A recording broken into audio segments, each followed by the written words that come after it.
Амансыздарбы, ардактуу калайык калк.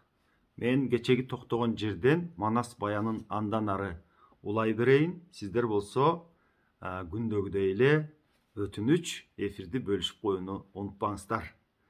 Ошентип Манас 450 миң колу менен Даңгууга жетип калды.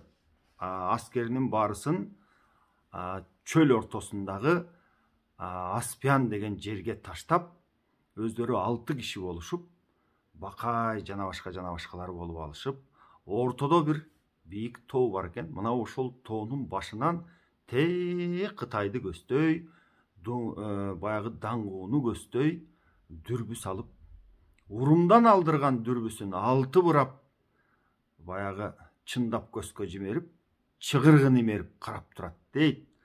Карап турса, абдан карарган чоң шаар алдыдан көрүнөт.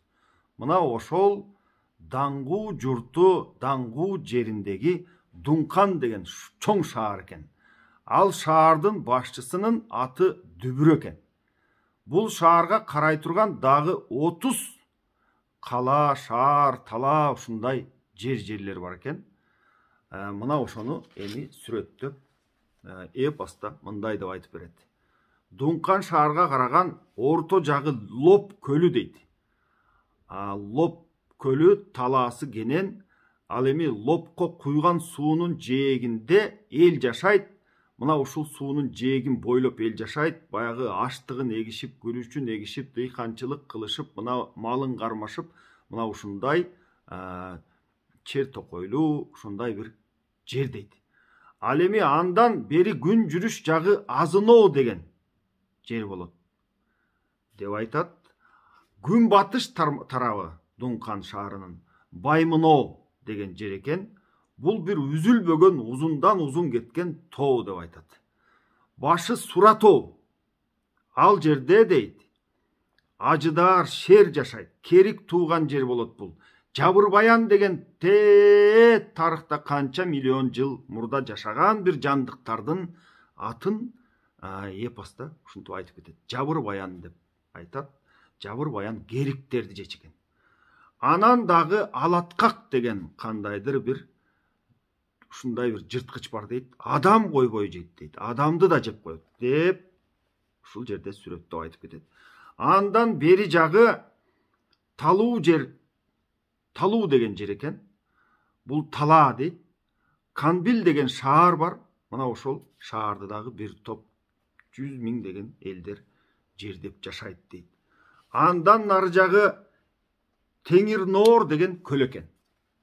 Мына ошол көлдү дагы жер деген Кытай калмак эли бар дейт. Андан өтсөң күн батыш жагы Көбү Шаму чөл дейт. Көбү Шаму чөл. Эмне деген чөл бар Кытай тарапта? Гоби деген чөл бар. Сиздер картадан деле же болбосо мындай деле билесиздер. Мына ошол күн батыш жагы дейт. Көбү Шаму чөл. Күн чыгышы 3 айлык жол. Андан нары чоң Бейжиңге 3 айда жетсе болот деп айтып келет. Калкынын угулган аты Каканчын. Борбору Бакбурчун дейт. Бейжиң шаарынын дагы ошол борбор жагы Бакбурчун деп аталчу экен. Кытайдын аягы Ымалайга барып такалат дейт. Башы болсо Сура тоого барып такалат дейт. Мына ушундай жерлердин баарысын биздин Манас эпосубузда сүрөттөп айтып берет туугандар. Ал эми айрымдар койчай бул Манас деген жомокта андай мындай деген сыяктуу сөздөрдү билип билбей сүйлөп жүрүшөт. Ал эми бул жерде барып келген кишидей биздин манасчыларыбыз ар нерсесин, ар жеринин атын сүрөттөп, аты эле эмес, керек болсо баатырларын кошо сүрөттөп айтып кеткен. Эми ал бойдон калсын. Биз берки жакта Манас ошентип баягы дүрбү салып Дункан деген шаарды көрдү. Ал эми Дункан шаарында эмне болуп жатат? Кече айтканбыз, баягы Дүбүрөнүн 4 аяры, 4 көз ачыгы, билгичи Дунканга айтып барган. Ай, Дункан, немеге, Дүбүрөгө айтып барган. Бул Манас деген оңой жоо эмес. Буга деген бүткүл тетигил жактан 30 сага караган 30 шаардан 30 жерден аскердин баарын чакыртпасаң болбойт деп. Эгер ал аскерин жыйнаганда абдан көп аскер чогулмак экен. Азыркы эле мен сүрөттөп айтып берген жерлердин баарысынан бир жеринде 90 000 үйлүү эл жашайт, бир жеринде 200 000 үйлүү эл жашайт, дагы бир жеринде дагы канча миң деп санап жатат. Бирок дүбүрө Манасты теңсинбей коет. Бул мага деген ажалы жеткен эле бир баатыр келбесе, ажалы жеткен эле бирөө келбесе мага ким келет деп тынч жатып алыптыр. Дагы ушул мен байлатма жиндилерим бар ушул жакта, дөөлөрүм бар ушул жакта. Ошолор ат көтөрүпгүс пил мен минген балбандарым бар. Мына ошол пил минген балбандарымдан 15ти берейин, анан аскеримен бир 10 000ди берейин. Силер болсо тигил жагынан Ымалайга кетчү жолун тоскула, ушул Даңгууга келаткан жолду тоскула, жана башка жактагы жолдордун баарын тоскула, тетиги Жазира тараптан келип калбасын, ал жакты тоскула, Дагалак жактан келаткан жол болсо ал жакты тоскула, Биябан чөл жактагы жолун тоскула. Мына ушинтип бардык жагын алдынан чыгып, баягы мындай айтканда ошо жактан тындым кылып койгулачы деп теңсинбей койгон. Анан баягы эми тетигил 4 киши, алар ушунчалык билген, айлакер, амалкөй кишилер болгондагы, анан Манастын жолун тосушуп, жанагы Манастар турган жерге 15 балбанды 15 пилге мингизип алып барып Манасты камап калышат. Артында 10 000 кол менен.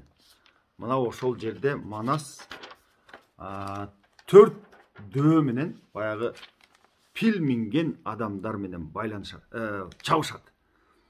Биринчиси Жаян Балбан деген чыкты дейт. Эми 6 эле киши булар. Жаян Балбан жекеге деп баягы чыкканда Манас чыкты дейт жекеге.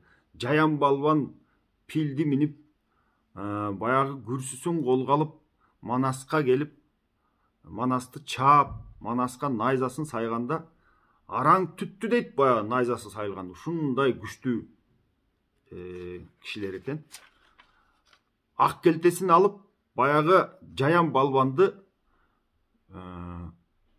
кекиртек башын аралаштыра атып, ал жерде Жаян Балбанды өлтүрөт. Жаян Балбандан кийин Каманку деген пил минген балбаны чыгат. Баягы ак кула минип Манас ага аны менен жекеге чыгат.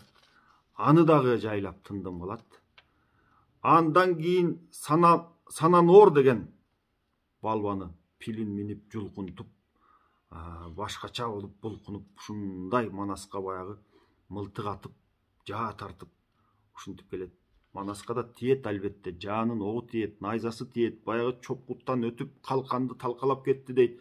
Чопкуттан өтүп Чарайнага жетти дейт. Ошонусуна чыдап бир убакта караса ак куланын үстүнөн баягы пил минген неме күүсү менен келип найзасын сайганда ак куланын тетигил ээринен жылып арты жагына барып калайын деди дейт. Ушундай бир кайра эптеп септеп оңдонуп ээрине минип, андан ак келтесин алып чыгып, аны да атып, аны да жок кылды дейт. Андан кийин Саңга дегенди жайлады дейт. Андан кийин Дөбөт баатыр менен сайышып, мына ошол Дөбөттүн Сарык деген күлүгүн тартып алат. Ал ат минип Манаска чабуул койгон экен. Сарык деген күлүгүн тартып алып, анан баягылар чыдабай кетип, баарыбыз жабылалы да буларды камайлы деп алтоон камап калат. Мына ошондо алтоо мылтык атып, жаа тартып, баягы бурчка камалса дагы 10 000 менен ороду дейт да. Тоо таянып качып олтуруп, атып олтуруп, бир 400-дөйүн кыйратып, өлтүрүп, мына ошол жерде кимдин мылтыгы кандай экенин мен сиздерге эфирден пайдаланып айтып кетейин. Жамгырчы Жазайыл мылтык атат экен. Көкчө Ак Жөкөр деген мылтыгын атат экен. Бакай Көкчыбык деген мылтык менен атып турат дейт. Таздын уулу Үрбү Жазайыл мылтык атат экен. Бу дагы Манастыкы Ак Келте деген мылтык. мына ушундай мылтыктар менен атышып 10 000 киши менен баягы кармашып, анан болбой калды. Булар бизди кармап алат. Эптеп бир жерин булар ороп алган да. Эптеп бир жерин жарып чыга алдагы тетигил Аспиянда жаткан колго эртерээк жетели деп Манас баягы Сарык деген күлүктү минди дейт, ак куланы коштоп алды дейт. Анан баягы алтоо бир жеринен жана ороп алган 10 000 колдун бир жеринен салышып олтуруп, баягы оролгон жерден жарып чыгышып, анан чөлдү көздөй, баягы Аспиян деген жерди көздөй ат салып, ушундай атты коюп тимеле качып жөнөштү. Артынан баягы 10 000 кол кубалап алган. Андан ары дагы 10 000 колдун артынан баягы шаардан 20 000 кол жөнөткөн экен. 20 000 кол дагы баягы 10 000'дин артынан мына эми жетип алабыз, мынакей жетип алабыз деп. Булар билбейт. Нары жакта 400 канча миң, 450 000 колдун жатканын билбейт дагы. Артынан адыраңдашып ат коюп, баарысы каптап, ошол Манасты тындым кылып салалы деп келип, бир топ чабышып олтурушуп, булар ит уруш салып, алаксытып олтуруп, ошол Аспиянга эптеп жетип, колго жетишти дейт. Колго жеткенде анан көрүп ал анан. Булар баягы бир жагынан ага саба кызыл туу, айгайлаган ызы чуу деп коет. Мынай көкчө чыкты, наркы жана 450 000 колго баягы 30 000 кол жеткенде 450 000 кол менен айланып курчап алып, булардын баягы алдындагы атын тартып алышып, үстүндөгү баатырын өлтүрүшүп, мына ошентип 30 000'ди бир аз заматта эле жок кылып мойсоп коюшту дейт. Анан баягы Бакай аксакал ошол жерде, эми ошолордун аксакалы агасы да, Бакай кой эле кой, булар деген баарысын жок кылганда болбойт деп 15 000'ин сактап калды тирүүлөй дейт. Калган 15 000'и ошол урушта жок болду. Наркы Кытай тараптын 30 000 келген да, биринчи алдыга 10 000, андан кийин да 20 000'ди жөнөткөн экен. Ошентип 30 000'дин 15 000'и жок болуп, 15 000'и колго түшүп, алардын калган баягындай жарак журак, алардын улоосунун баардыгы ошол Манастын аскеринин олжосу болуп калып калды дейт. Эми ошондон бери карай булар шаарды камаганга кетишти. Көкчө 100 000 кол менен шаарды бир жагынан кирди дейт. Акша Жамгырчы, Акша Баатырды билесиздер, Ногойдун баатыры. Жамгырчы экөө 100 000 колду баштап дагы бир жагынан кирди дейт. Кыпчактын хан үрбүсү 100 000 кол менен дагы бир жагын тосту дейт. Бакай Манас 100 000 кол менен дагы бир жагын тосту. Эми бул тосуп жатканы эмне үчүн? Бул деген көкчө Маймына Азарыш деген жагынан тосту дейт да. Жол чыкчы экен да, шаардан ар кай жака жол кетчү экен. Бир жагы Бейжиңге кетет, бир жагы нары жака, бир жагы бери жака, ушинтип баягы 30 шаарына жол чыгат экен. Көкчө ошол 100 000 кол менен Маймына Арыш деген баягы шаардын Маймына Арыш деген тарабына кете турган жолду тосту дейт. Кокус нары жактан кол келип калбасын, ал эми шаарды бул жагынан камай берели деп. Эми шаардын ичинде дагы 350 000 эл бар. 350 000 эл, 50 000 аскер бар шаардын ичинде. Шаардын эшигин ачпай жатат. Жамгырчы болсо Саңыроо жакка кеткен жолун тосту дейт. Саңыроодо дагы 200 000 түтүн эл жашайт. Кокус ал жактан дагы аскер келип калса, булар камалып калышат да, бир жагынан кирип калса. Же болбосо баягы шаардын эли чыгып, ат койгон бойдон Саңыроо көздөй кете турган болсо, Саңыроого барып булар чогуу, булардын колу кошулуп чогуу келе турган болсо, берки Манастын колуна кадимкидей маселе жаратып коюшулары мүмкүн. Анткени Кытайда эл көп. Үрбү болсо Ымалайга кетчү жолду бөгөдү дейт. 100 000 аскери менен. Манас Бакай күн чыгыш, баягы кыйыныраак жагы деп, күн чыгышта себеби Бейжиң жайгашкан. мына ошол жактан абдан чоң кол келип калбасын деп күнчыгыш жагын Бакай экөө тосту дейт. Бакай алдыда болуп, Манасты не бар не жок деп колдун артына койду деп айтат. Шаарда айтып кеттим 350 миң киши бар. Алардын 50 миңи аскер. Мына ошол 50 миң аскер шаарды бербей, камоосуна көмбөй, замбирег атышып, мылтык атышып, жаа атышып, шаарды ачпай, мына ушинтип камады. Бирок эми 450 миң кол деген 450 миң кол, 50 миң аскердин Кесебил деген кол башчысы бар экен. Бул баягы согушуп көрүп анан кийин майнап чыкпайт экенин, баары бир жеңилет экенин билгенден кийин Кумгана деген уусун ичип өлдү дейт. Булардын колуна мен түшпөйм, булардын колуна түшкөндө баары бир жакшылык көрбөйм, андан көрө өзүмдү өзүм өлтүрөйүн деп Кумгана деген уу ичип өлүп алды дейт. Ошол аскердин ичинен 30 миңи канжар менен ичин жарып колуна түшкөндөн көрө биз өлүп тынганыбыз жакшы дешип, 30 миңи өзүнүн ичин өзү жарып, мына ушинтип өлдү. 20 миңи колго түшүп берди деп айтат. 12 пилге сүйрөткөн замбиреги колго баягы олжодо кетти. Мына ошол учурда Дүбүр деген баягы жердин ханы 44 жашында экен. 44 жаштында аскерлеринен баарысын жөнөтүп, бирок Дунканга келаткан кол деп баягы өзүнүн аярларынын тилин албай койгонуна өкүнүп, бутуна сыйынып, улам бутунан жардам сурап, бутка сыйынат да булар эми. Буттан жардам сурап болбоду дейт. Анан 300 миң эл калды. Жана 30 миңи жанагы өзүн өзү кырып өлтүрдү. 20 миңи колго түшүп берди. Мына ошонун баарын уккандан кийин, жеңилгенин билгенден кийин Дүбүр